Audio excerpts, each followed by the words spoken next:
মাছ মাংস ভালো লাগছে না, একটু ডাল হলে ভাত খেতে ভালো লাগতো। আজকে নিয়ে আসলাম সাধারণভাবে একটা ডালের রেসিপি। আসসালামু আলাইকুম, সবাই কেমন আছেন? আশা করি নিশ্চয়ই ভালো আছেন। আমি আলহামদুলিল্লাহ ভালো আছি।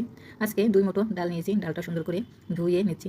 ডালে ধুইতে গেলে অনেক ঘোলা পানি বের হয়, তো ভালো করে হাত দিয়ে কসলায় কসলাইয়া ধুয়ে নিয়েছি কয়েকবার। তারপরে দেখেন একদম ফ্রেশ। তারপর নিয়েছি 2টা ডিম। এই ডাল রান্না করতে আমার 2টা ডিমও লাগবে। তো ওই যে ডালটা চুলায় দিয়েছি, বলক আসছে, তো দেখি ডাল থেকে ফেনা বের হয়েছে। তো আমি ফেনাটা উঠিয়ে ফেলতেছি গোল চামচ দিয়ে, যতটুকু সম্ভব ফেলে দেওয়ার চেষ্টা করি। ওই যে ডাল ফেনা ফেলে তারপরে দিয়ে দিলাম কাঁচামরিচ, রসুন, পেঁয়াজ, হলুদ। এখন সামান্য হলুদ দিব, পরে আবারও একটু হলুদ লাগবে, তো এখন আমি এই সামান্য হলুদটুকু দিলাম, স্বাদ মতন লবণ।